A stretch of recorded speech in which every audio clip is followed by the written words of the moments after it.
Hello friends.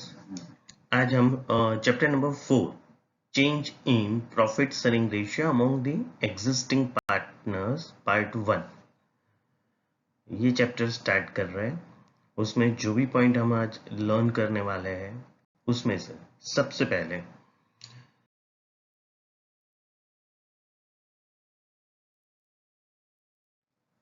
रिकॉन्स्टिट्यूशंस of a partnership firm, मतलब इसका meaning क्या है या कब ये होगी। तो meaning the partnership is the result of an agreement between persons for sharing the profits of a business. Any change in the partnership agreement brings to an end the existing agreement and a new agreement comes into force. The change in the agreement result in the relationship among the partners. In such a case, although the firm continues, it amounts to the reconstitution of the partnership firm. Reconstitution की event कौन कौन सी है, मतलब कब partnership agreement change होंगे। तो सबसे पहले अगर हम लोग पार्टनर के बीच में प्रॉफिट शेयरिंग रेशियो चेंज कर रहे हैं, मतलब कोई नया पार्टनर नहीं आ रहा है या पार्टनर में से कोई रिटायर्ड नहीं हो रहा है, बट सिर्फ उन्होंने अपना प्रॉफिट एंड लॉस का जो शेयरिंग रेशियो है वो चेंज किया, तो इसको हम लोग रिकॉन्स्टिट्यूशन कहेंगे। Second, admission of a partner और पार्टनर्स, यानी हमारी ऑलरेडी जो पार्टनरशिप फॉर्म है उसमें कोई एक नए पार्टनर या नए 2-3 पार्टनर को हम एंटर कर रहे हैं, राइट। तो उस टाइम भी हम बोलेंगे कि पार्टनरशिप अग्रीमेंट चेंज हुआ। Third one, retirement of a partner, मतलब कोई भी पार्टनर रिटायर्ड हो रहा है। Fourth one, death of a partner, हमारी पार्टनरशिप में जितने भी पार्टनर थे उसमें से शायद कोई एक पार्टनर की डेथ हुई। अमालगमेशन ऑफ 2 और मोर पार्टनरशिप फर्म्स, मतलब 2 या उससे ज्यादा पार्टनरशिप फर्म कंबाइंड हो रही है तो इसको भी रिकॉन्स्टिट्यूशन ऑफ पार्टनरशिप बोलेंगे। नाउ पार्टनरशिप के रिकॉन्स्टिट्यूशन के वक्त कौन कौन से पॉइंट्स हमें ध्यान में लेने पड़ेंगे अकाउंटिंग के तौर पे, यानी कि adjustment for change in profit sharing ratio. उसमें सबसे पहला determination of sacrificing ratio and gaining ratio, मतलब कोई भी नए पार्टनर का एडमिशन देख कर रहे हो या कोई पार्टनर रिटायर्ड हो रहा है या प्रॉफिट एंड लॉस रेशियो आपने चेंज किया, तो एट दैट टाइम कौन से पार्टनर को सैक्रिफाइस करना पड़ा, कौन से पार्टनर को गेन हो रहा है, यहाँ पे हम लोग लर्न मतलब कैलकुलेशन करेंगे। नेक्स्ट, अकाउंटिंग ऑफ गुडविल, मतलब जो भी पार्टनर को गेन हो रहा है उसको गुडविल की अमाउंट देनी पड़ेगी और जो सैक्रिफाइस कर रहा है उसको गुडविल की अमाउंट मिलेगी। तो उसमें जो भी अकाउंटिंग ट्रीटमेंट होने वाली है वो यहाँ पे हम लोग लर्न करेंगे।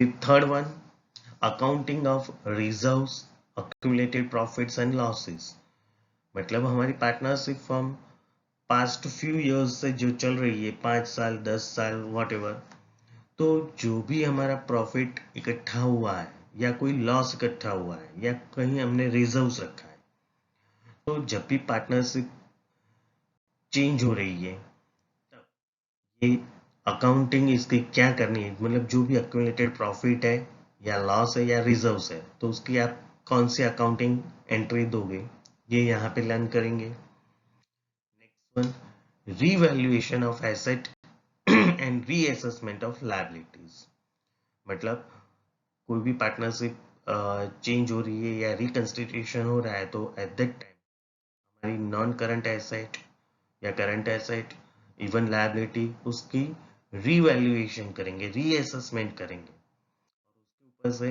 कितना प्रॉफिट या लॉस हो रहा है, तो उसकी एंट्री इसमें सीखेंगे। Last one, adjustment of capital. कई बार क्या होता है कि पार्टनरशिप रेशियो चेंज होने के साथ साथ कैपिटल पे भी एडजस्टमेंट हो सकता है कि भी चलो सारे पार्टनर्स की कैपिटल नए पीएनएल रेशियो के हिसाब से रखना है, राइट। तो ऐसे कोई भी पॉइंट है तब हम लोग कैपिटल एडजस्टमेंट की कौन कौन सी एंट्री देंगे वो इसमें सीखने वाले हैं।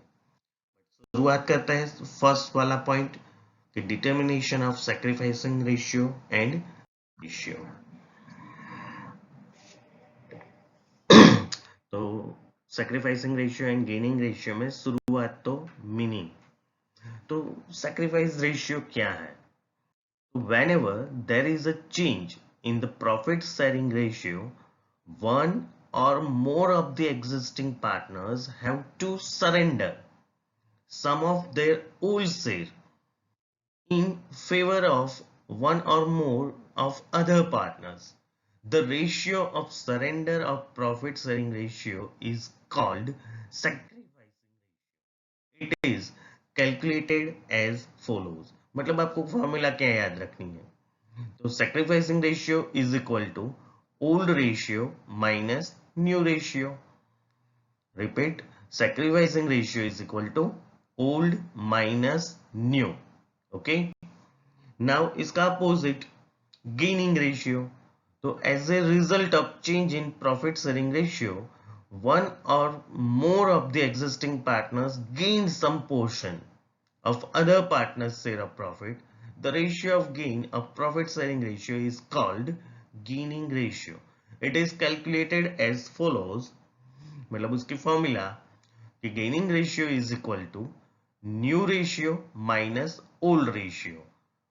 Repeat, gaining ratio is equal to new minus old. मतलब आपको दोनों फॉर्मूला याद रखनी है। सेक्रीफाइस रेशियो अगर आप फाइंड कर रहे हो तो ओल्ड माइनस न्यू, और गेन रेशियो है तो न्यू माइनस ओल्ड, दोनों अपोजिट है, याद रखना। तो शुरुआत करते हैं एक इलस्ट्रेशन से। इलस्ट्रेशन में क्वेश्चन रिफर कर लो। A and B were partners in a firm, sharing profits and losses in the ratio of 2:1. With effect from 1st April 2020, they agreed to share profit and losses equally. Equally मतलब 1:1. Calculate the individual partner's sacrifice or gain due to change in ratio. Now इसका हम लोग solution करते हैं। तो solution में पहले तो हम मेंशन कर देंगे कि भाई old ratio of A and B is equal to 2:1, जबकि new ratio of A and B is equal to 1:1, equally यानी 1:1। अच्छा, ओल्ड रेशियो 2:1 है तो इसको हम लोग क्या बोलेंगे? 2 + 1, टोटल पार्ट कितना हो जाएगा? 3, तो 2/3 1/3। सिमिलरली न्यू रेशियो में तो दोनों का शेयर का टोटल करो, 1 + 1 कितना हो रहा है? 2। सो सेपरेटली हम बोल सकते हैं कि भाई ए का शेयर कितना, तो 1/2, बी का शेयर कितना, 1/2। नाउ फॉर्मूला कि sacrifice profit share is equal to old minus new, बराबर। तो उसमें शुरुआत करते हैं पार्टनर ए। ए की कैलकुलेशन करें तो ए का ओल्ड शेयर कितना था? तो 2 + 1 2/3 हो जाएगा। 2 + 1 यानी 3 यानी 2/3, और न्यू रेशियो में 1/2, तो 2/3 माइनस 1/2 करना है। तो उसका एलसीएम क्या निकलेगा? 6। तो 4 - 3/6 यानी कि 1/6। पॉजिटिव सेक्रीफाइस की फॉर्मूला में अगर पॉजिटिव आ रहा है तो इसका मतलब उस पार्टनर ने ये सेक्रीफाइस किया है। नाउ बी में ओल्ड रेशियो के हिसाब से क्या था? 1/3, और न्यू रेशियो क्या था? 1/2। तो 1/3 माइनस 1/2 मतलब 6 एलसीएम लोगे तो ऊपर क्या आएगा? 2 - 3/6, दैट इज इक्वल टू -1/6। मतलब अगर सेक्रीफाइस की फॉर्मूला में माइनस आ रहा है तो नेगेटिव सेक्रीफाइस, तो negative sacrifice is equal to gain. वैसे भी कोई एक पार्टनर सेक्रीफाइस कर रहा है तो दूसरे पार्टनर को क्या होगा, गेन। और जितनी अमाउंट एक पार्टनर ने सेक्रीफाइस की है तो उतना ही गेन दूसरे पार्टनर को होना चाहिए। या एक से ज्यादा पार्टनर्स है तो मान लो 2 बंदे सेक्रीफाइस कर रहे हैं तो वो दोनों का टोटल तीसरे को अगर गेन हो रहा है तो उतना होना चाहिए। Okay, clear. नाउ आपके लिए होमवर्क, सेल्फ स्टडी। सबसे पहले तो आपको क्या करना है, टीएस ग्रेवाल के इलस्ट्रेशन 1 एंड 2 को सॉल्व करना है। और after that exercise sum number 1, 2 and 3। Okay, thank you children.